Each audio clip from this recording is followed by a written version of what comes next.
Well, welcome to the Chit Chat. I'm here with my homie HD, HiDefTone, aka Tony, aka Tone, aka Anthony, known by me as Ant. Uh, first of all, I first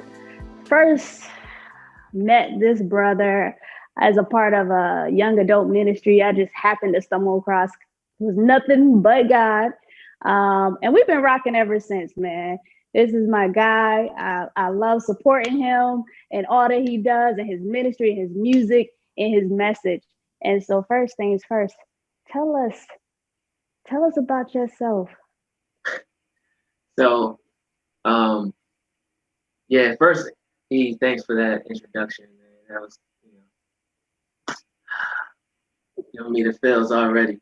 So, I guess I'm just a Christian is trying to figure out how to do Christendom, um, and I'm super creative, and I believe God made me that way. So I just use the stuff that He's given me to, you know, connect with people, whether it be through music or um, fashion or you know um, teaching or whatever the case may be. Is just really just trying to connect with people and bring them closer to Him and build relationships, man. Like I think that's the biggest thing. Like that's why we here because that's what we do. That's Like right. you know what I mean? Like just building relationships and being with good people.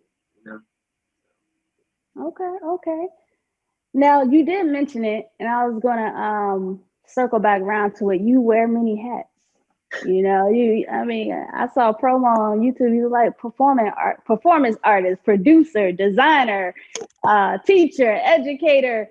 You do merch. You got like you into fashion and everything. Like how? First of all, multi-talented graphic designer, the whole nine.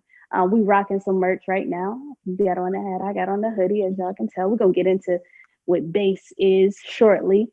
How do you juggle it all? First of all, and I guess which hat pulls at your heart the most. Ooh, ooh, good question. All right, so how do I juggle it all? With the grace of God and with a team of with dry erase boards and and um and writing little notepads, writing things down, voice memos in my phone or like memos in my phone, um, and then like you part of the team now, so like having E to help sort out some of these thoughts and ideas and stuff like that. So, um, man, it's a task, but I'm holding up right now, and I don't feel burnt out or overwhelmed, and I think that's the best thing. Right. When I used to when I first was trying to juggle and wear all these hats, that was the biggest thing, like trying to figure out how to organize my time and best utilize it and streamline stuff. And I think I was in the course of working so much that I wasn't really giving myself enough like time and energy to like when I genuinely don't feel like doing anything to just rest. And now like I've been doing that more, or I'm just giving myself a lot more grace and time and just resting when I feel like, man, I really just need to rest. Like, yeah, I got a whole bunch of stuff to do, but what I really need to do is something like leisure and I just need to like refuel and recenter. I think the thing that pulls on my heart, man, that is such a tough question. The most, I think, it's probably the music. And the reason why I'm going to say the music is because I just been doing like a lot of other things are a little newer. Um, I just love creating. Like I love, putting, especially like if it's something I can see or something I can hear. I love like seeing. um, seeing something come from nothing and then just and it's here, like some invisible thing, like then like, oh man, like this is a real thing now. This is in this realm now, because it just makes ideas and life come alive, and it's like proof. I'm like, I know I'm jumping, but it's proof of God, like and that's what heart really is all about. Is like the fact that we can create something out of nothing, and um, it's proof that like that God existed. We can take an idea or a thought, and then we can speak it out, and then start actualizing it, and bring it in this realm, man. So I think it's the music because there's so many things that are connected to it. Um, I feel like even if you don't want to sit down and listen to someone teach you something, if you can put a message in the music that's just as effective, or if you can give somebody something in like 2 or 3 minutes that just hit them, you know what I'm saying? Then they don't have to sit down and listen to like 45 minutes or an hour. So I think in terms of the efficiency, you know, and I love words, like putting words together, and it's just been a whole journey for me to get to this place where I'm at now. So No, absolutely. I was gonna say the music gives you the opportunity to do the graphic design, to do the merch, to do the message, and so on and so forth. And you brought it up. So before we get into your latest music endeavor, tell us about Heart. What is Heart, and why is it important to you? all right, so Heart is just it's a platform, but it came about as an idea.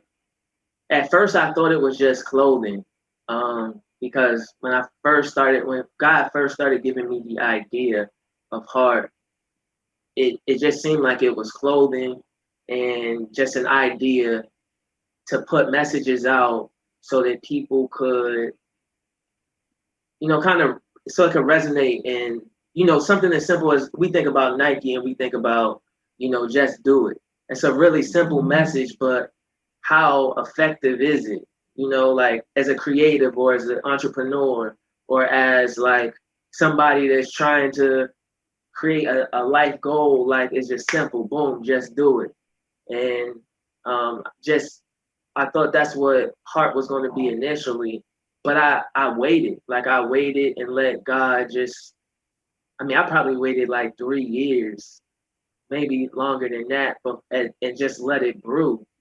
And as I started letting it brew, it God started showing me all these other ways in which Heart could be effective, like in terms of like broadcast mediums um, and literary mediums, and because I like writing, so to be able to take all the years of experience and then be able to help out another artist and bring them in, whether they like are underneath the umbrella or it's just a relationship, it's just a real relationship and we just doing things.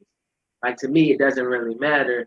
So, and Heart is just a platform for all of those things. So it's really like a creative platform endeavor where people can be supported um, in where they're trying to go and how they're trying to be, wherever it is they're trying to go. But then also as a means of connecting with the community and people, and being a billboard with messages, because essentially when we're wearing clothing and stuff like that, like I'm wearing Black Dollars Matter right now, Black Dollars Matter t-shirt, we become a billboard with messages, and whether we know it or not, and it's trying to communicate a strong message to people that may be kingdom minded. So I guess that's the short of it. Yeah, no, I definitely agree 100%. And I wanted to make sure that everybody knew you are a scholar. You keep talking about how you like writing and putting words together. This the English major we got right here. Right. So, Yo, but low key, moving, I was gonna go say low ahead. key, I ran the writing lab in school. Like that was one of my internships. So like anybody who needed help with the paper or something like that, like you know.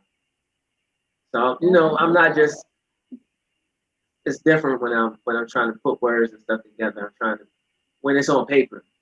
Orally is a little different because I'm a lot more lax orally, but like when it's on paper, I'm like, you know, different a little Okay. Okay. So book writers out there, come join the platform Heart, and you got your editor in chief right here. bit. I'm No, still going to be edited though, like, you know, we're gonna be publishing books, man. man. So your latest music endeavors, this Sweet 16s pack. The last week in February, you began dropping and releasing singles every 2 weeks. We have what we have Black Stories every day. We got Green Grass and we got White Flag so far. Look forward to something coming out this weekend. Yeah, We're really excited about that. Tell us what inspired you to do this Sweet 16 pack and what it means to you. yeah. All right, so where do I begin? So Sweet 16 is was actually a concept that I had years ago, and I was actually going to have a mixtape called Sweet 16, and you know, long story short, it was an idea that I kind of shelved for a little bit. No, actually, I didn't shelf it. I was going under a different name, like a different alias and everything at this time, and I ended up shutting down that social media. I mean, that YouTube and stuff like years ago. It actually had numbers. It had way better numbers than what I got right now, but you know, it is what it is. Um, but then I okay, so I finished August Rush, which is the big, you know, the full length album, and it's the first time that, in terms of like the public, and in terms of like under this alias and stuff like that, me bringing forth a full length album. And when I got finished, I was still creating music, and but I knew that that project was finished. Like I knew that there was nothing else really to add to that project because that in and of itself is like a work. And so I kept on creating music, and then I was just like thinking, oh, this will be the next album. I'm already like finished album one, and I'm like, this is gonna be album two. And then this, you know, God just started talking to me, and the first concept was, man, I had a whole bunch of verses from doing challenges on YouTube, I mean, on Instagram and stuff like that. So why don't you grab some of those verses and then, you know, and like all this other unreleased stuff that you have and just put it out. So that was like the original idea. And it's not that I deviated that far from it, but I was still making new music. So it was almost like gumbo. It's like, all right, well, put these together and bring these verses in when they fit. I'm real like, yeah, that's a whole nother thing. But you know, when they fit into the concept, all right, bring them in, drop them in. But then it was a lot of new music. And Sweet 16s, I need to say this. Sweet 16s could not be made without August Rush. Because August Rush was like the transformation of me mentally. I listen to my music now and I'm always trying to explain to people that like they're talking about like songs that are already released, and it's like, yeah, but that's old stuff, or like, and they're like, but it's still good. Like, why are you putting it away? And that's really because I had a whole bunch of mindset changes that helped to put me in this space where I'm at right now. So I know that was a lot, but yeah, so Sweet 16s is the culmination of August Rush being created and what that did to me as an artist and an individual, and something that I was like, I'm going to use this as momentum because I really want August Rush to have as many ears as possible. And I was like, what can I do to create momentum? And that's when it all just came together. Like, oh, you Sweet 16. So dropping songs every 2 weeks. Like, this is the most music I've ever dropped, like on platforms. So the goal was like to create new opportunities when I go and perform and minister, so that it's new music and it's fresh.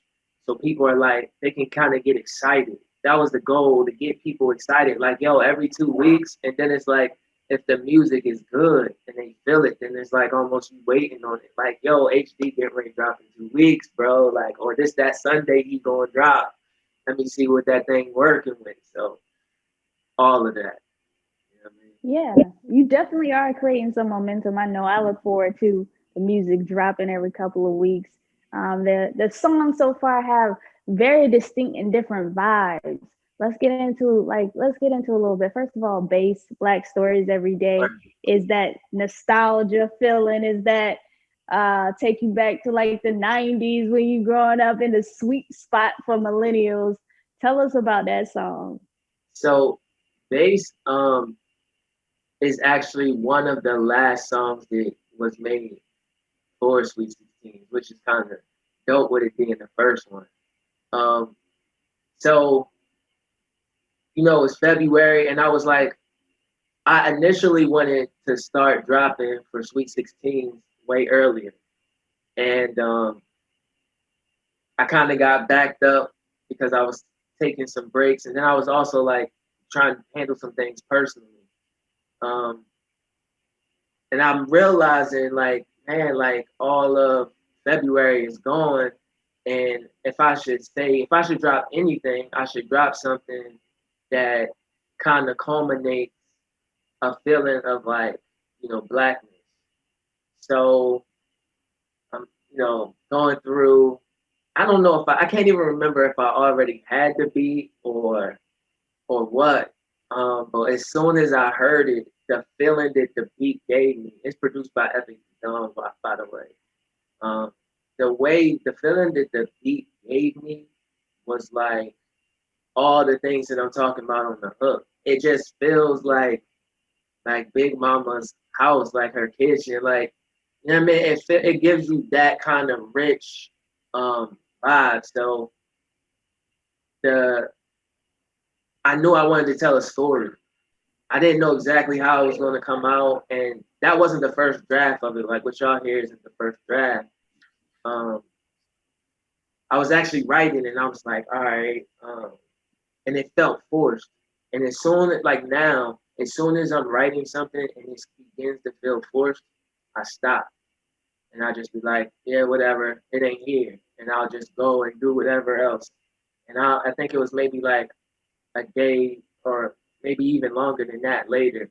I just went back to it, put the music on, and I think, or maybe I was driving around in the car and the hook came, and I was just like, okay, or a piece of the hook came, and I was like, okay, that's the vibe we at. So yeah, the rest was just it. Like I love when that happens because it's just like, and that's how most all the music that y'all hear is like that. None of that stuff is like me sitting there laboring over something. It's really just like it's here, and now I'm just following the movement and the energy of of what's going on. And telling those stories was fun because it was like it took me back, and I think that's the most important thing. Like when I'm making music now, is does the music do something for me? Like, and I'm saying all that because once upon a time, I was making music and trying to cater it to other people, to listeners, to certain demographics. And it was like I was pigeonholing my artistry because I was trying to, like, I was putting certain standards and things on the process that were like unnecessary. So when I'm saying like when I'm talking about old stuff, it's really me saying like me acknowledging that mentally I'm more free. I actually had to sit down with myself a little while ago and say, yo, you're not doing anything different. That's why nobody, like outside of me, nobody can be like, everybody's like, yo, but you know what I mean? It's not like we're doing something super different. I'm singing probably a little bit more than usual, but it's not like I never did that before. You know what I'm saying? Like, um, everything is like it's just, but mentally it's a different space. So that's bass though. Yeah. Well, what I notice about you, or I've learned about you for certain, is that that whole process that you speak about, just kind of letting it flow in the energy and not trying to force it and just being moved and led. That you use that process like with everything when it comes to ministering, and even it's inspiring me to do the same. You know, like because I want to be led. I don't want to be forcing anything and trying to make it happen with my own hands. So definitely appreciate that for certain. Right. Um, but yeah, no, bass was bass. I was literally cleaning up the house on Saturday when I first, when it first dropped, and I was like, man, this is the joy. Like it took me back. It took me back to like cookouts and cleaning up the house at my mom's house. It took me back to church. It took me back to penny candy. All of that. It Yeah. was so dope because we had a little penny candy store right across the street from the church. So it just, it merged every day together. And it was just like, it was good to have that feeling and get those vibes. Yo, you know what? Even you saying that. So just a little side note, like right before bass was created, maybe like a week or two before that, my best friend like popped up on me, surprised me, and he bought me a record player, right? And he bought me Marvin Gaye's "What's Going On," that album, right? So like I was playing that like as I'll be at work, I'm working remotely. As I'm at work and I'm playing it, and just like the sound of the vinyl and the popping, and like it just put me. I think it helped me. Like it helped put me in that space of like, because it made me feel like when I was a kid, listening to that music at like the cookout or family gathering and stuff like that, and it just like made me feel that feeling of like, and even what Marvin's talking about throughout that album is like he's really talking about like connection and yeah, just like in loving people, and I think it helped create that like even unconsciously help to create that dynamic of like that's what we should be. That's where we should be at. We should be trying to like move forward with that. You know what I mean? So anytime I hear people like, yo, that took me back, or like that's my favorite song, I'm just like, that's what's up, because I mean it may not be my favorite. It is up there. Like I got stuff that y'all didn't hear yet that's like my favorite stuff. But it is up there. Like because that feeling is awesome. Epic did the, what I mean?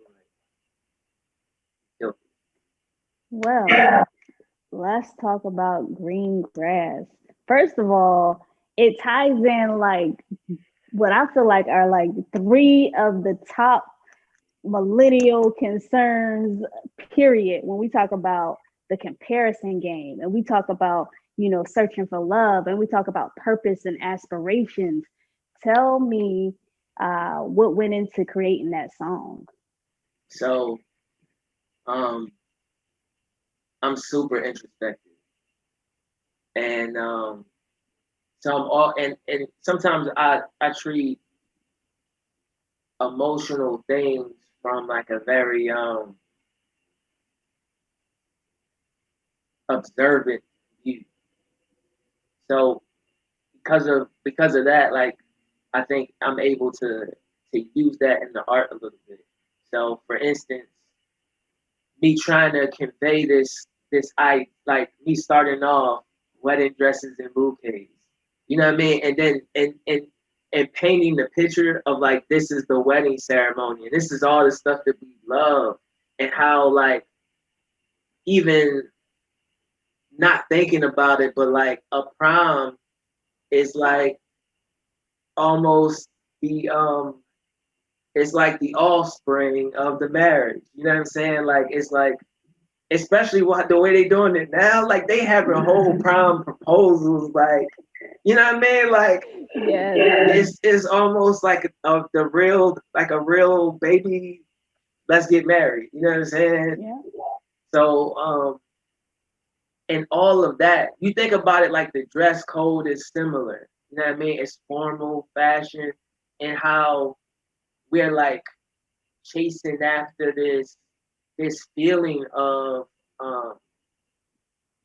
and it's so fleeting. It's like I had to get to a place like personally where I was just like wanting to get to that next thing. And it's stuff that Jesus was talking about when he clearly is like, you know, worry about today, worry about what you have, you know, you doing all this worrying and thinking is not going to do, it's not, you can't, all that is doing nothing. You know what I mean? Like, you think about anxiety, man, is like, it is probably the most, um, I mean, in terms of the numbers and stuff, like, it's hitting us like never before. And I mean, I had to take breaks from social media because not because I wasn't happy for people, but I'm like, because I genuinely, I was like super happy and like, man, that's so great that, you know, you got to this plateau or you arrived. But it also was creating like a reflection back, like, well, look, you haven't been there, you haven't gotten there. And that was like the culmination of that energy for green grass. It's just like I need and I don't give an antidote, really. I'm really just giving you, I'm just setting the table for you, and I'm just letting you know, like, you don't have to worry or like think about all of these things. But I'm not necessarily like giving you like a line by line, this is the procedure to break it. Because that's up to you and your walk in your relationship for you to come up with what's going to work for you and you to seek God for what's going to work for you. But just planting the seed that, yo, what you have right now is enough. Like what God blessed you with and what God gave you right now is exactly what you're supposed to have. Like right now, like that's the point. It's exactly what you're supposed to have. And I know like people might not even like that, but if God is good and He sovereign and all those other things that we say that He is, then what you have right now, like that's what you have and that's what you need. And everything that happened that you may not even like or whatever the case may be, it's still a part of your journey. Like it's going to help you get to where you're going. So that was like the perspective behind green grass. Yeah, no, I love that song. And it definitely makes you reflect and think and kind of like put yourself in that position and say, well, you know, what is it that I'm chasing after, or what is it that I'm thinking the grass is greener on the other side about that, you know, I need to just kind of pause and be reflective about my present moment and what I do have. And so it's like coming from, it's like the difference between the perspective of lack versus abundance. And so yeah, I was really feeling that. Um, and so finally, the latest new release music that you have out there is White Flag, and it's a really different vibe. You know, and you really using that singing voice in this joint. Well, you really using the singing voice in all of these three latest ones. True, like that, and that was new to me. I was like, oh, I didn't know who was doing that, but okay, I see you. You know, but no, this White Flag is wow. You know, when we talk about just surrendering our will and not running from our calling. And so I definitely tell me about that. Tell me about that. How you put pen to paper for that. Man, that was like um so I reached out to my homeboy, shout out to my homeboy Ruby, man. Like this dude's a beast. So I reached out to my homeboy Ruby just because I'm just like, you know, I'm thinking about August Rush, and I'm thinking about Sweet 16 pack, and I'm like, dang, I don't got my homie Ruby, like he not plugged in any of these spots. I gotta figure out a way to get him in here. So I reach out to him, and I'm just like, yo, like, you know, what you think um about, you know, trying to send me something. So he like say no, he like say less, right? So he sends me Ruby, like when I say he's a beast, I'm trying to tell you, like he's different. So he sends me he sends me a text later on and he's like, yo, I just dropped a 6-pack in your email. So I go and like as I'm listening to them, um, and it might have took me like an hour or two, as to actually get to it because I might have been at work or doing something else or whatever the case may be. So I actually get to it and I'm listening to it and I'm telling them like, oh yo, this fire. He like, oh yo, hold on, I'm about to send you a 4-piece. So then he sends me like 4 more. And then like I think like the next day or 2 days later, he sends me 4 more beats. So as I was going, it's a bunch of stuff that's probably gonna get used, but as I'm going through it, I don't make, you know what I mean? That's not he's Jamaican, you know what I'm saying? And he sends me a rhythm and I'm just like, yo, this vibe is crazy. And, the words just came, like they came, like the hook came first. And I was just like, oh, that's crazy. And so I called him and I'm like, yo, because the way he had it arranged, I was like, yo, I need you to switch this because this piece is longer than this piece because it's got like a little bridge in there. And we orchestrate in the arrangement and then he sends it back. I'm like, bet, let's go.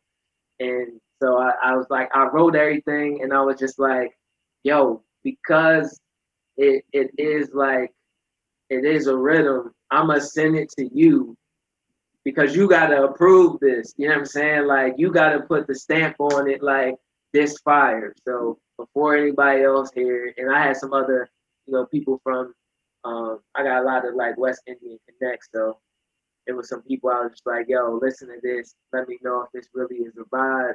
And everybody was like, yo, that's crazy. I was giving them little snippets. I wasn't giving them the whole, you know what I mean? And there's like, no, that's right. I was like, bet, say less.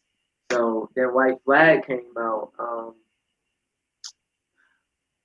Man, I performed it like maybe like a week or two ago, and man, it was just like people were just, it's a vibe, man.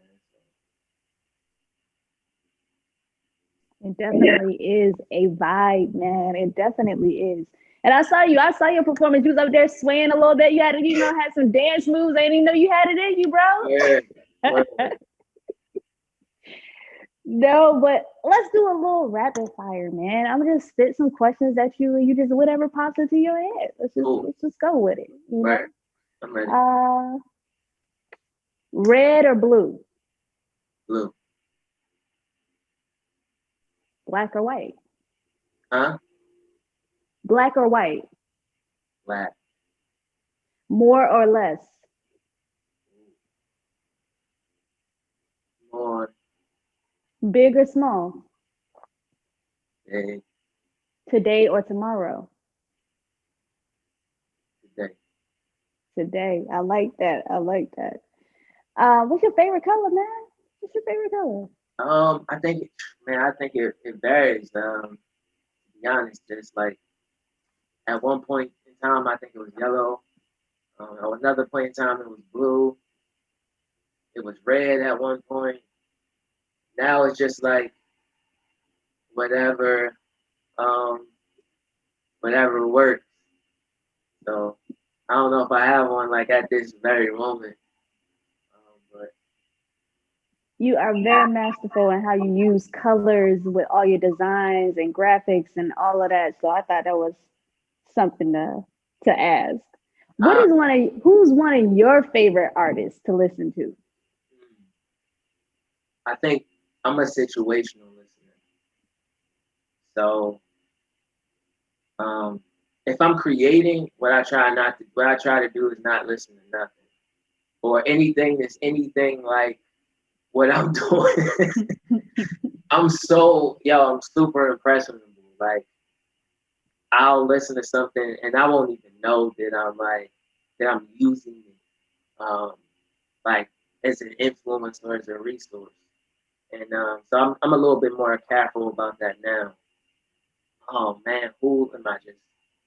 Yeah, it's super situational. Right now, who I probably listen to more than anything else, I'm Maverick City. Just because they get me there, man. They don't play no games. They gonna get you there. And in terms of influences, man, so it's so many people. But in terms of what I'm listening to, I'm listening to Motown. I got the number ones. I'm listening to Marvin Gaye, listening to like some old stuff, and listening to the family when they put out music, and trying to support once my ears are cold. So I ain't bringing it in. Tell me something about yourself that most people don't know. Okay, most people don't know.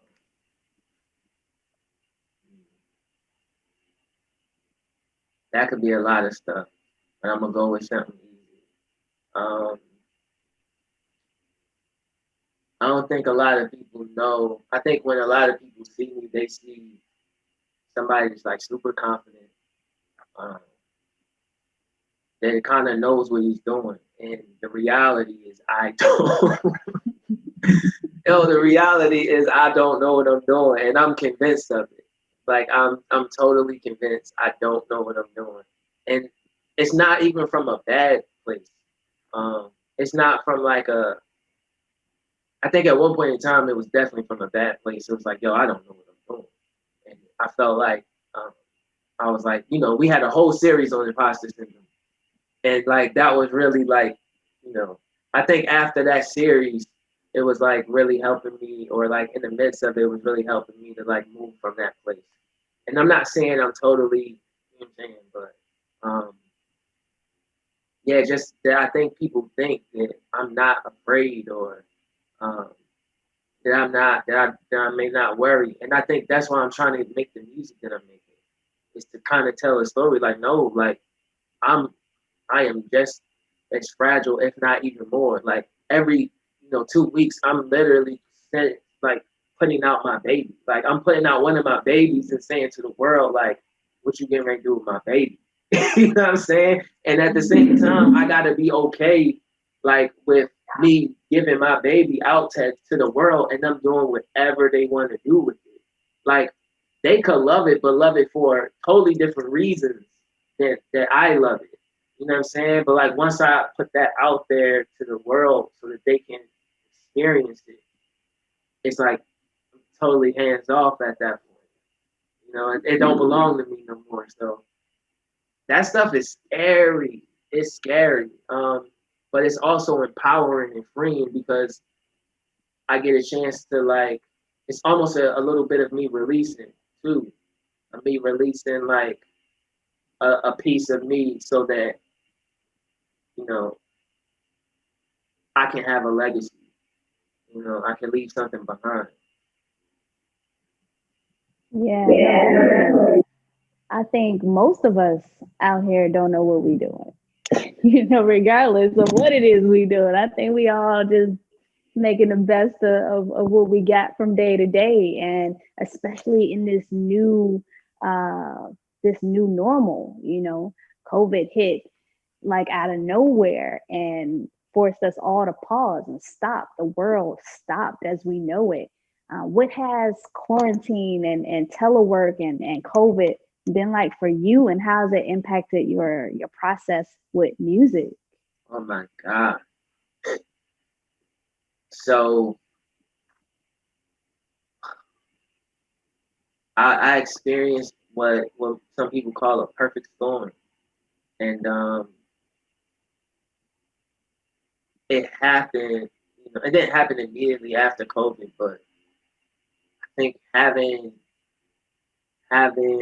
like total shifts in my personal life, and um, even like in my work life, having all these things shift like all at once, and like almost being a little blindsided too, um, and having to deal, like it wasn't like I couldn't escape it, like I couldn't, and I wanted to, like the first thing I wanted to do was like go, but it's like the whole world is shut down. Like where do you want to go? Like you gotta sit with this stuff and unpack this stuff.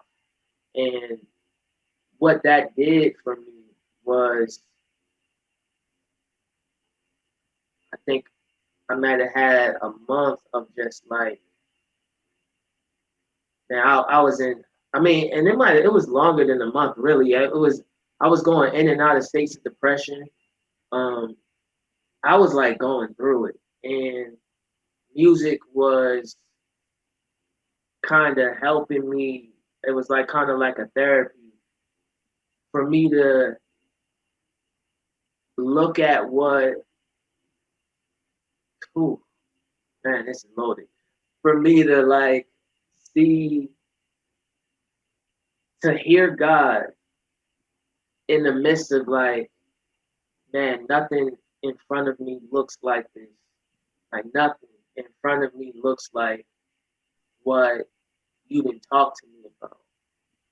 And what it did was it COVID was like the catalyst to help like stretch my faith, like to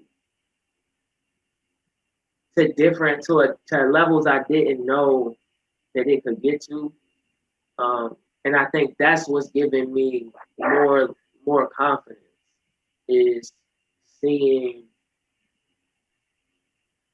God move in other areas where like he may not be moving in certain areas, or I let me say it this way. I can't perceive him moving in certain areas, but the way he's moved in other areas where it's just like where I got my hands off of it and I'm literally watching God move, it gives me more confidence that like he can move in more areas. It almost it's almost like it, it's almost like, you know, what we do sometimes with God is we give him an area and say, you know, move in this parameter. Right? And you know, he may not move in that parameter, but because of how he was moving in this parameter and then this one and then this one and I'm watching him taking all this territory, and I know that I'm not over here. I am solely focused like over here on these things, and he's like doing things over here, and it made me shift my focus and just look at what he's doing. Like so, even when I'm talking on green grass, like it's that like I'm really talking from that perspective of like, no, but he's doing so much, he's taking so much territory, like he's enriching parts of my life, and I need to be worrying about where he is right now and not worrying about where he isn't right now or where I can't perceive him right now. And it's like that shift. I don't know if it could have happened with COVID because, like, I mean, without COVID, because I know I would have overloaded myself with so many, like, I'm one of those people where I'll probably like kind of numb myself or distract myself so that I can't feel everything that I'm supposed to feel. And COVID gave me nowhere. You here, bro? Like you work from home, you live at home. Like the world shut down, nowhere for you to go for real. Like so, you got to sit and you got to deal with this. And it created, I think, just deeper levels of maturity or understanding and access to it. Mm-hmm. Yeah, no, that's beautiful for certain. Like, don't they say you want to hear God laugh? Tell him about your plans, you know? So I know he definitely was like, be still to me during COVID, even before COVID. So yeah, no, I think we all have been forced to definitely be a lot more introspective and deal with our own issues because we can't outrun them in this new normal. So that's real good. That's real good. But you talk a lot about um, mind shift and transformation and a deeper understanding and maturity. I know. So for me, there are several, like for instance, there are several things as a child that I didn't have like an appetite or a palate for. But as you grow into adulthood, it's like your preference and your taste changes. Like things you would eat as a child, you might not eat as an adult, or things you would never eat as a child, you eat as an adult. Like, and that's kind of how just our maturity level is with certain things in life. Like, what can you speak to that has transformed from your youth to now that you see and feel and do differently in a whole new way? Since you asking HD, I'm gonna keep it on music. Um, so as a growing up, or like when I first started making rap, like writing raps, like for real, I was like studying rappers, like the people who I thought were the best. I studied them and was trying to figure out what were they doing, like how were they able to put these words together and think this way, and what happened as a byproduct of that, and even trying to emulate what they're doing, trying to sound like them, and trying to like just doing everything so that I can fit into their greatness. Um, and what happened, what I can say, the maturity process is that, and this sounds all right. You can't out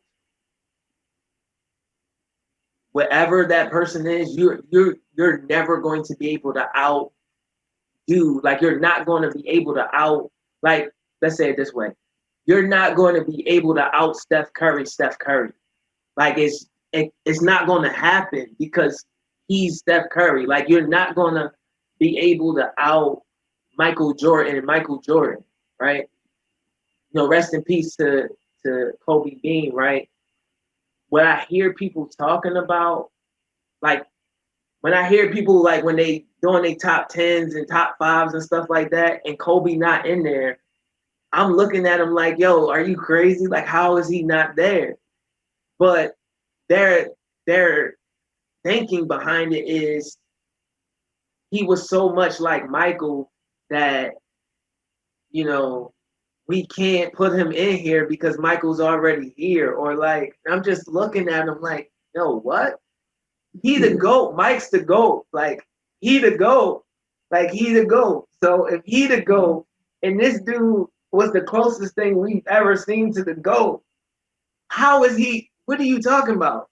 But in a sense, it almost like it opened me up to like a new perception. Like, yo, so you mean to tell me like you can actually get points taken like shaved off because you're so much like like what? But it makes you appreciate the person that you are. Yeah. And the maturity and the growth for me was just seeing one. I there was like we seen as a community and as a collective, we seen people go that like was like, yo, how these people are like kings, like queens, like how are they? These people were like superheroes and they're gone now.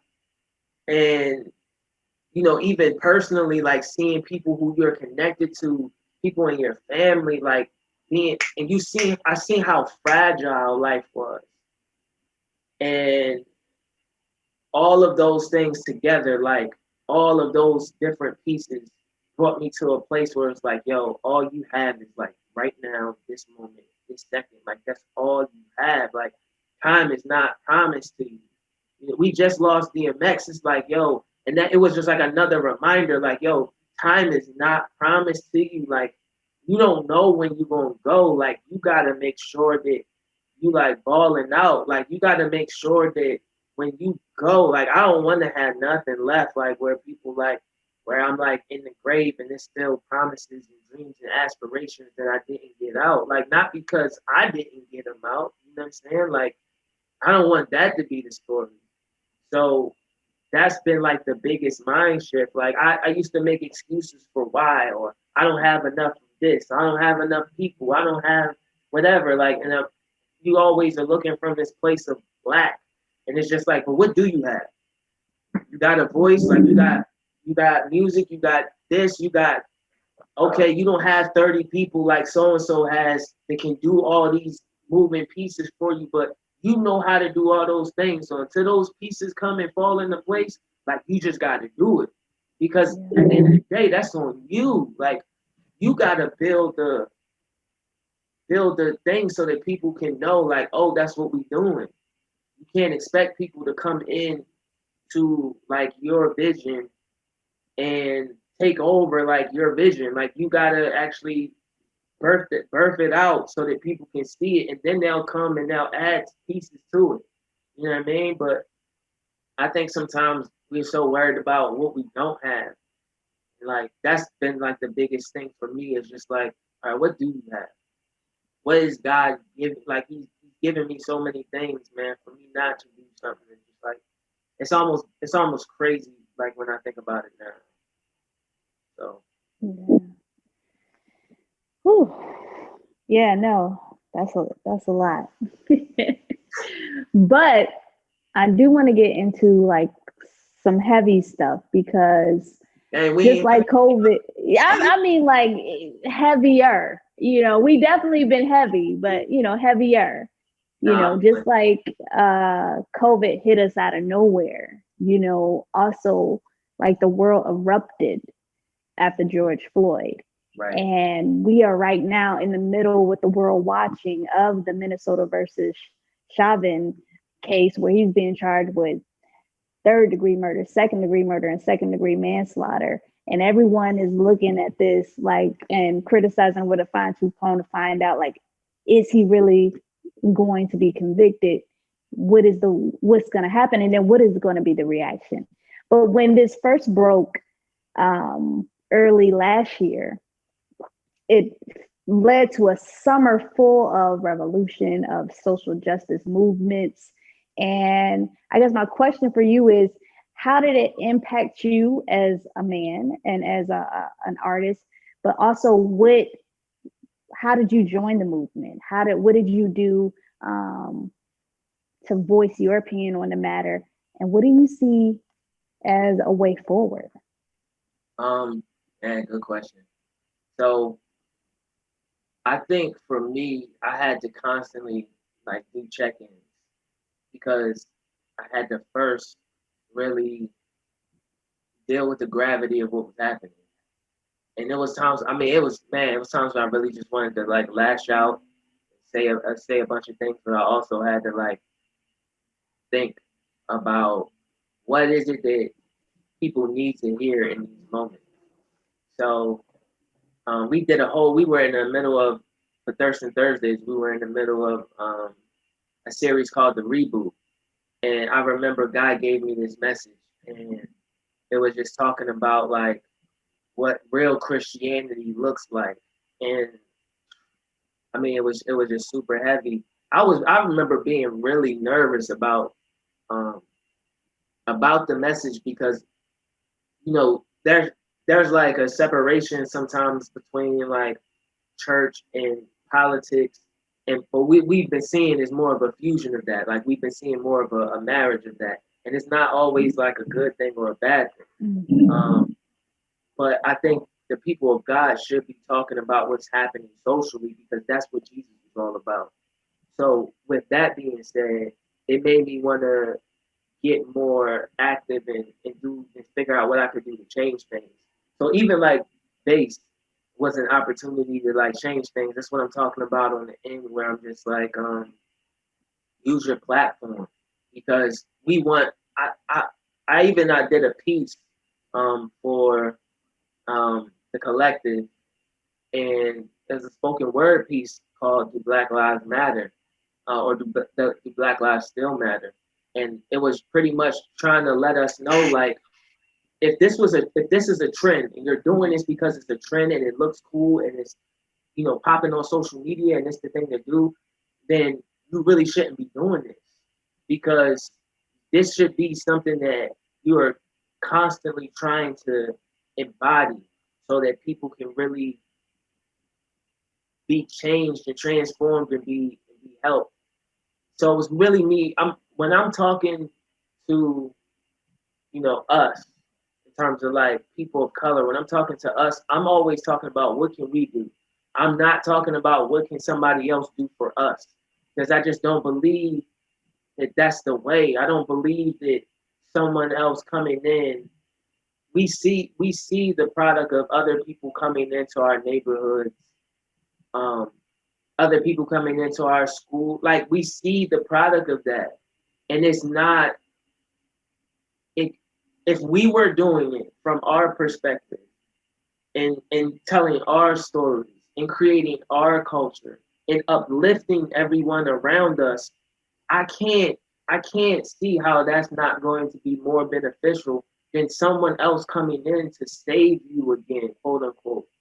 You know what I mean? Like I don't think that that's the remedy, and that could be because you know I've read what Malcolm's talked about. I've read what Huey's talked about, and like listened to Stokely, and like really tuned into those people because I went to a HBCU. It was stuff I didn't know about before then, and because of that like lens that I see the world through, it makes me like, all right, if things are going to happen, then it's things that we need to take part in ourselves, and then just understanding kingdom, because kingdom isn't even really about class, isn't really about like race or anything like that. We all united underneath that umbrella. So I talk it from two different perspectives. Like, okay, if we're going to empower ourselves, then we're going to empower ourselves, but at the same time, I have to put that underneath a kingdom perspective, because it can't just be like all about you know one thing. It has to be about growing us as a whole.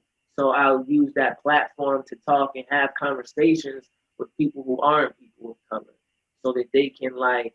I mean, I spoke on a few panels and stuff like that, um, so that they can have different like perspectives. Because I really feel like the thing that's separating us is really the judgments and the perspectives and the lack thereof. So I try to be active in that. Yeah. Oh, well, kudos, first of all, thank you. Because we need more dialogue and conversation, and we need to definitely be the goal and aim always be self-sufficiency, and building each other up and kingdom minded first.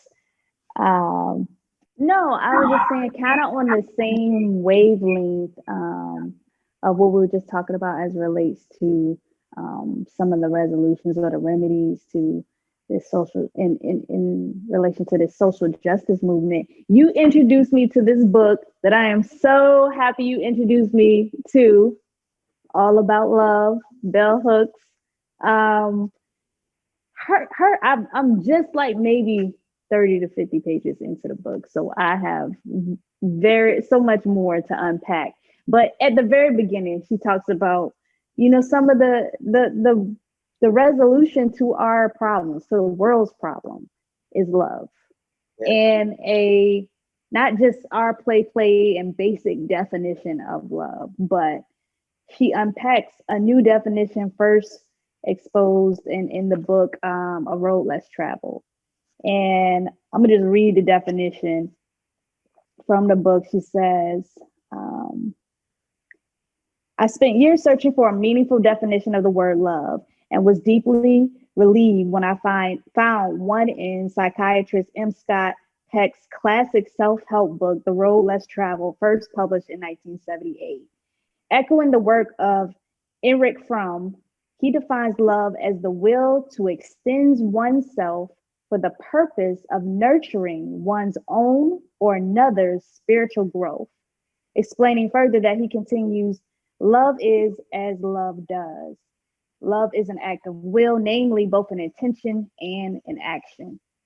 So that in and of itself is just so powerful to me. It's so powerful to me because it's like, first of all, will indicates choice, and it's not just a noun, it's a verb, it's something that you do. And when you talk about love being the nurture or the like inconvenience yourself or extending effort to nurture spiritual growth in yourself and others, that is like a selfless thing. And that is like a building up type of thing. And that's how, because if everyone's operating from that space, I don't see how we don't have resolution no matter what the issue is.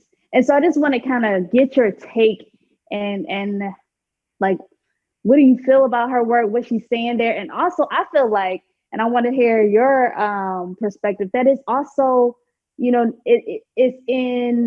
it's complementary to the word. It's not in conflict to the Bible. Nah, I feel like you're absolutely right. Like when you think about how Paul writes about it in First Corinthians, like everyone always goes to like, the love chapter, but when you really think about what Paul is saying, and then put the person of God on it, because I think what happens is we read it and then like, and we may not put the person of God on it, but when you read like love is long suffering, it doesn't boast of itself, it's steadfast, it's patient. Like when you really think about that, and that's like almost every that's the opposite of what we think about when we think about something as simple as even like falling or engaging in love. We are not like when you the concept of like being swept off your feet, it's nothing patient about that. You know what I'm saying? It's like blindsided, boom. Like now I wasn't really expecting love, but love is here. And like and it's like you being caught up in this thing, this exchange.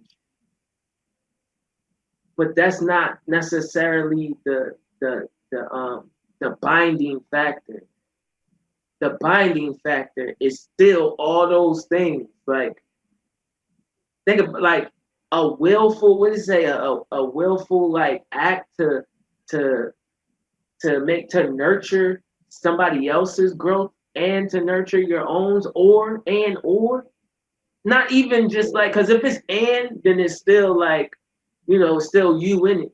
But when it's like an and or, then it's like the or is I could be just being patient, steadfast, you know what I'm saying? All those things for the benefit of somebody else. Like this not even, I'm not necessarily thinking about the benefit of this for me. All the while, because love is like, it's so rich that even if you are doing it for someone else, for their benefit, like it's still enriching you. Like, oh, it's like, you know what I mean? Like that.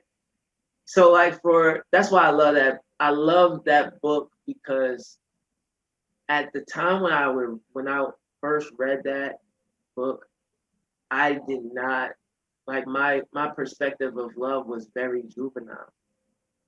And what she did was she helped to like stretch it out and enhance it so that I had more room to fit other things in, because we have like these little compartments of things that we think, and like she just came into that little compartment and just started wrecking it and like did some demo work and created more space. So it made me try to be more patient, um, more forgiving, like, and that that concept created the space for even God to come in and nurture and expand it, because like just the element of grace and giving it to yourself and giving it to other people, like I feel like that's something that I really had to and really am still doing, is like really trying to move in that on a consistent basis. But I'm glad that I got the space to do it. Like I'm glad that I even have the openness to want to do it, because I know eventually I'm going to get even better at it. So that's why, like when you were talking about today or tomorrow, I was just like today, because like, man, what can I do right now? Because I don't know if tomorrow's even gonna. I don't know about tomorrow. All I know about is today. What can I do today to like set the world on fire? And that might not be something big. Like talking to somebody the other day about purpose, and it's like it might not even be something like that you is like super huge or vast or whatever the case may be. It could just be what you are doing to cultivate your life and the life of the people that are around you. Because at the end of the day, like if I never, reach a million people, that the people that I did reach, are they left better because of what I brought? And not and you know what I mean? Like they have a wider perspective because of what I may have introduced. That I helped them in their journey. You know what I'm saying?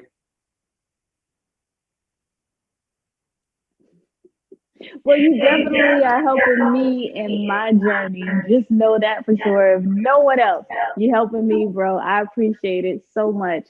We have definitely been walking through and unpacking grace to ourselves and to others so much in various Bible studies, whether it's Thursday Thursdays or Wednesday Night Alive, and that has been, it has been transformational, and I really, really appreciate that. I know we've been going for a while. I do want to just a few more things. I want to give you an opportunity to tell us what's coming next, like not just what are you dropping next with the Sweet 16 pack, but when is the album being released? What can we expect with that, and what you got in store for us? Um, so August is when I want to drop August Rush. The intention was to drop it last August, um, but I'm glad things didn't work out that way. So yeah, so August Rush in August, that should be dropping. What I really want, you know what I mean? I gotta say it because this is what I want. This isn't what God wants. I don't know if this is what God wants, but I know what I want is like I want as many people as possible to be able to hear it. So I'm like, if I have 1,000 followers, then like I know that when it comes into this into the spectrum where everybody can hear it, that it'll be powerful, it'll be good. Because I know those 1,000 people, like to have Sweet 16s is like I'm giving y'all piecemeal, but to have an entire like something to sit with, cause that's it's something to sit with. I'm gonna just give y'all this. So every title for the track was like for the tracks on the album was a virtue, like something that I felt like I wanted to give a virtue to it. So every track is coming from that perspective.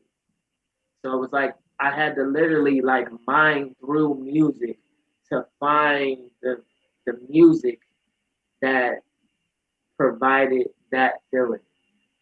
You know what I mean? And there was some things that I didn't even put down where like that music was like, oh, that's giving me that vibe.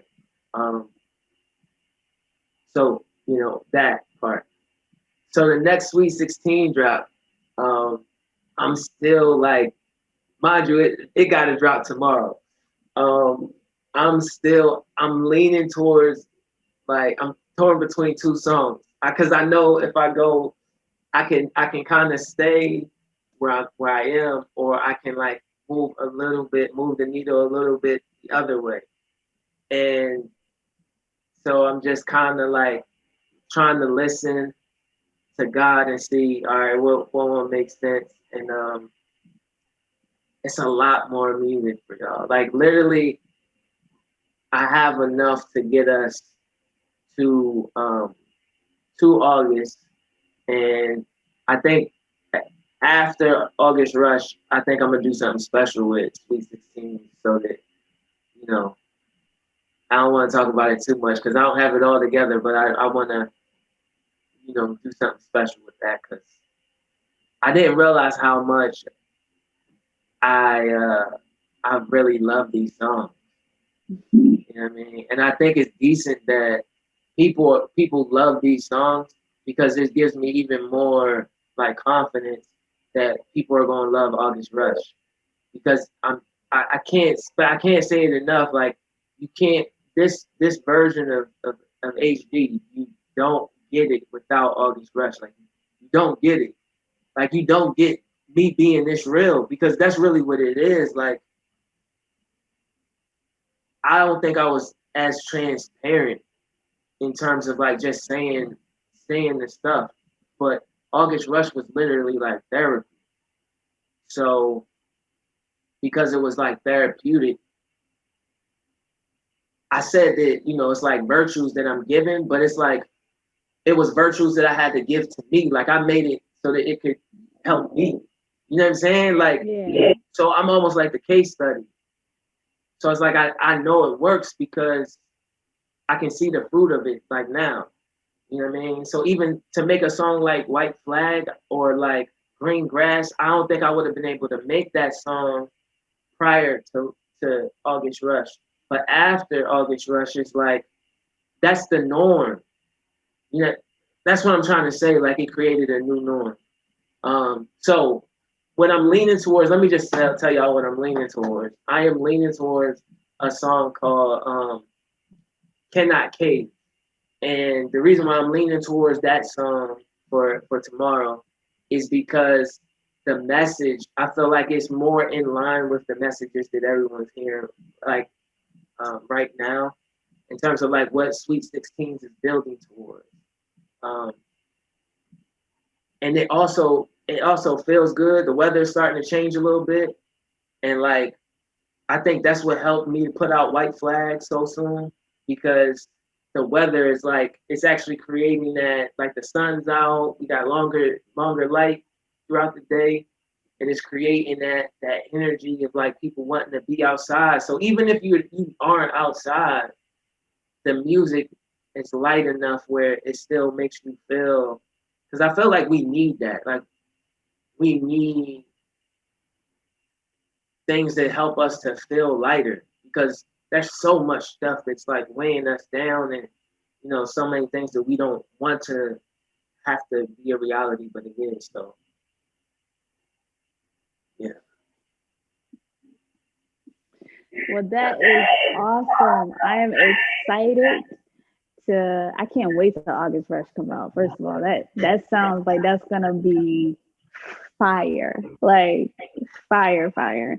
And what I'm learning, and what I'm growing more confident in, you speak so much about transparency and vulnerability and openness.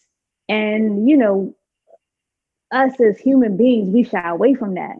But there is so much freedom in that.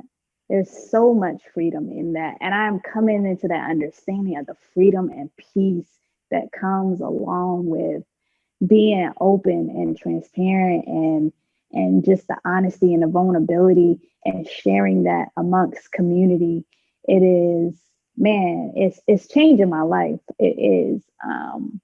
So no, I am really excited about what's coming next with Sweet 16 pack. This whole summer we're gonna have music to vibe with, and then August Rush gonna drop, and it's just gonna carry us through the rest of the year, man. And we appreciate you putting in this work and giving us your babies, because it has been uplifting and it's been inspiring and cause reflection. And so, man, when music has a message like that you can, you know, sit with for a little bit, it man, it's a good thing for sure. For sure. I don't know what else you wanna talk about. Like, I mean, I only got one more question for you, but whatever you want to talk about, let me know. I mean, I feel like we just are going. What I do want to say is what you were just talking about in terms of like being transparent and how freeing it is. It's like I had to realize that like sometimes your bondage is still present because you won't share what's wrapped up. Yeah. But once you share what's wrapped up, you gotta uncover it. Like, you know what I mean? It's so, but you literally have to take the cover off of it for somebody else to see it. So it's like as you're taking the cover off for someone else to see it, and I'm not saying like that we need to just be like, you need to know where safe places are. Like you need to know who can be vulnerable with, or how much. Um, and then all this at the same time, you also have to recognize that like we're people and we're flawed too. So even the people who you may think is going to receive this a certain kind of way, you got to also give them a little bit of grace because they may not receive it the way that you you intended for them to receive it. But the freeing part is that you uncovered it, and that the secrets. I feel like the secrets are what like that the secret shames. Mm. You know what I mean? Yes. Like it keeps us from being like fully confident in like our calling, or like it just no it's demoralizing. And when you're able to like get that out, it's you feel, I mean, think about it this way. If you did something that was like scandalous, and then you got to a certain like level and plateau, and we're seeing it, like we're seeing these things playing out like in front of our eyes, people who like get to this certain status, and then all of a sudden like some dirt comes out, and then it's like from that one little thing it ends up unraveling into this big trail of stuff, and it ruins people because, but imagine what they were feeling like every day, knowing that they had like that in their closet. And just think about the difference between if somebody else gets their hands on the information. I'm just going to talk from a natural perspective. I ain't even going to get deep.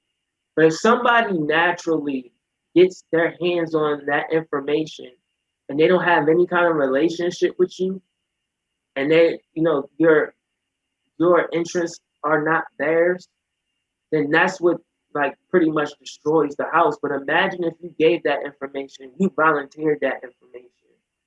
You got, you know what I mean? Like you got more, it's you doing it. So you can give them the real story. Like they might enhance it, or they might, you know what I mean? Like there's so many other things that can happen with that information in somebody else's hands.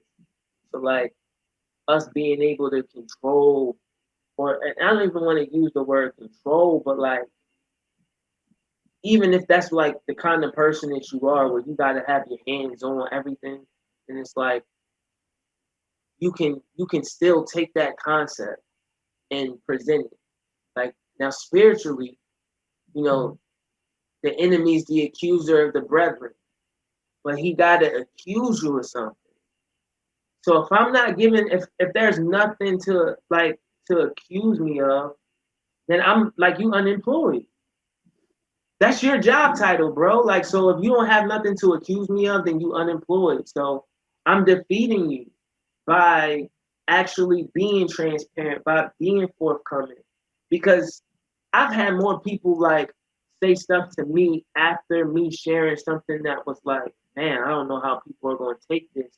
But it resonated with people, and people being like, yo, like, I'm glad you said that because now it makes me feel like I wasn't the only one. Or, you know what I mean? Like, Yeah. you don't know what the stuff that you're holding in, what it's going to do for other people. It's like just the point. Yeah. No, that's a good word. And it's speaking to me right now. Whew, yeah, that's good. I guess the only other question I have for you, other than which name do you prefer? Because you got so many.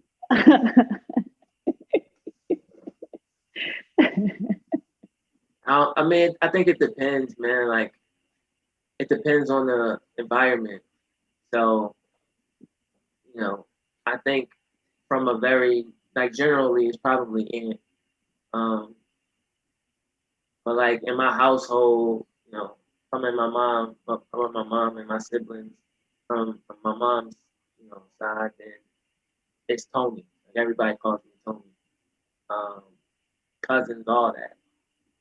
So I've learned all my life to answer to like multiple ones. So I'm flexible. Now, like rapping, I just think HiDefTone is long. So I just try to give people out so they be like, just HD. Um, but like HiDefTone is important because to me, it's like a reminder of um, that I need to be clear and authentic. You know what I mean? Like that's the Tony that I'm trying to give to everybody else. It's like a clear and authentic one, like not one that's trying to hide behind these invisible barriers or parameters that either I've set up or other people may have set up instead that I can do or I can't do. So it's just being real, being authentic, and not real, in like some kind of street real kind of thing. But because I went through that phase. As a Christian rapper, like so, in order for them to respect us as Christian rappers, they respect the real. Like, so you gotta be real. You gotta like talk how God is gangster. Like, I went through that phase. So a lot of stuff that I see people doing now, I'm like, okay, I seen that. I know where you at, bro. And you don't have to live there, but I can't tell you that. I can't be the person to tell you that either, because you gotta kind of grow into that and realize and figure it out for yourself. Um, so yeah, All right. Well, are you walking in your purpose?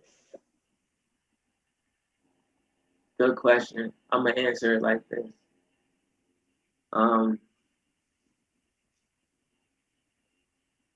I used to be praying about purpose all the time, and now I don't pray for purpose. I pray for alignment because I think purpose comes with like pressure. And you may be looking for. I realize that when I'm asking for certain things, I'm asking for it within the context that I understand it. So if I'm asking for purpose, I'm asking for it within the context and within the context that it makes sense to me. So rather than doing it that way, I'm just asking for alignment because I know if I'm walking with God, then I'm already like I'm doing exactly what I'm supposed to do at that time, and I don't have to worry. Like it alleviates the pressure off of me of, am I walking in purpose? Is God here? Like, is He with me? Yeah. All right. So as long as He with me and I'm like in alignment with that, then I'm exactly where I need to be. So I would say if that's what purpose is, then yeah. But I don't Well, I guess this has been a little bit longer than a chit chat, but it's definitely been an excellent conversation with my friend and the performing artist HD. Uh, yeah, man. I mean, how do people connect with you? How do people learn more about you and your music? Let them know. know. You can go to the website HiDefTone.com.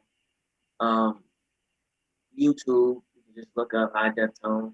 It's links on the website to all those things. And I'm on the only social media that I'm really on like that right now is Instagram. It's just at HiDefTone, so everything's uniform. Um, you can go there, check stuff out, and it's a little bit more personal or a little bit more insight. You might get a chance to hear my thoughts and um, or me reacting to music or whatever the case may be. So yeah, HiDefTone.com on the gram, and I'm everywhere. Did you listen to music? Sweet 16s. Let me say it this way: Sweet 16s, when it first drops, whatever song first drops, it goes exclusively to SoundCloud for maybe like 3 or 4 days, and then depending on the stores when they decide to release it, um, it just opens up to the rest of the stores. So Apple Music, iTunes, Tidal, Spotify, everywhere you listen to dope music or you stream your music at, for the most part, whether it's iHeartRadio or Napster, if you're still doing that, I'm probably there. Amazon, like wherever you get your music at, I'm there for the most part. So And when you gonna drop some more merch, man? I mean, I know they can come and pick up the hoodie and the hat. When are we gonna get some more merch?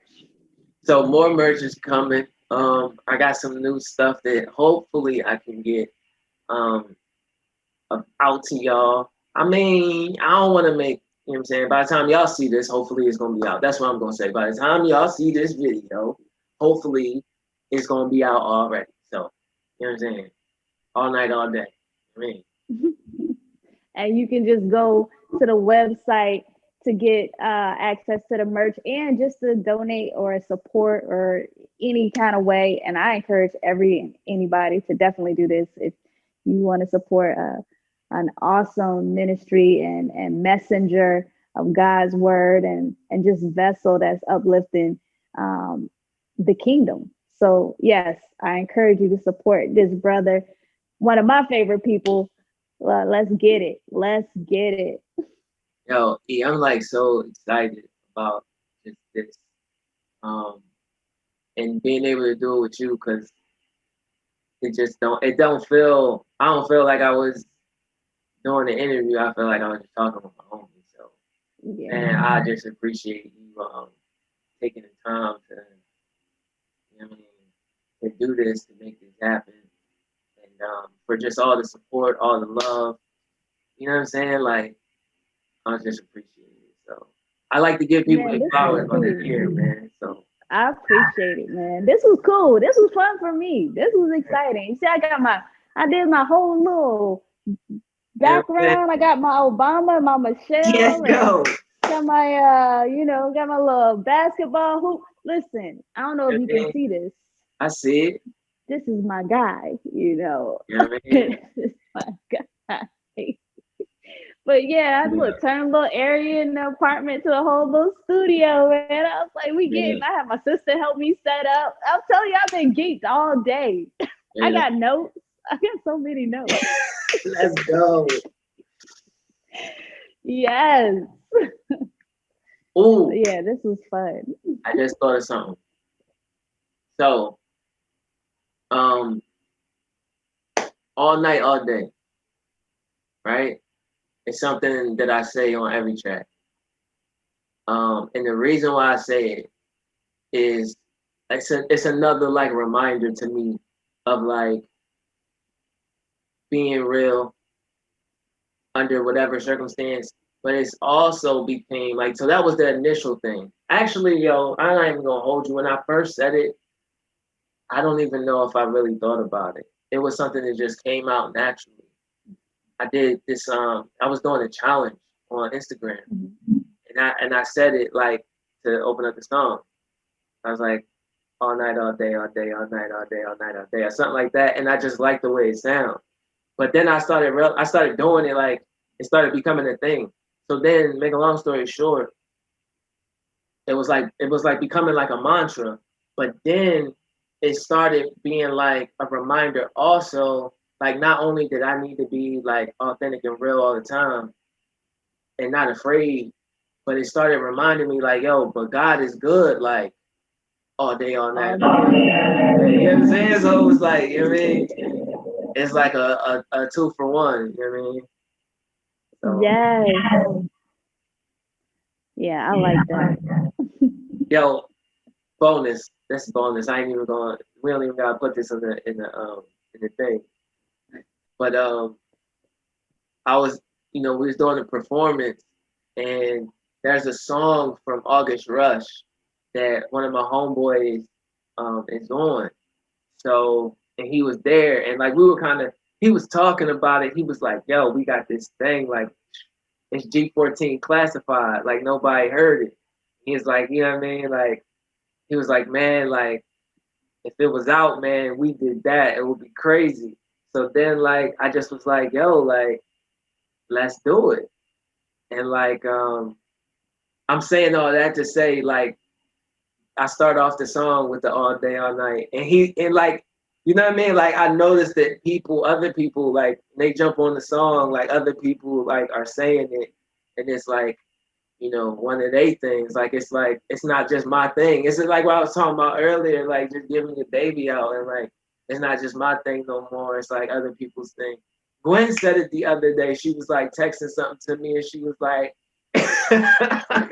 all night, all day. You know what I mean? And I was just like, dang, like this is really, it's really like, you know what I mean, connected. So Yes. Yes. That's cool though.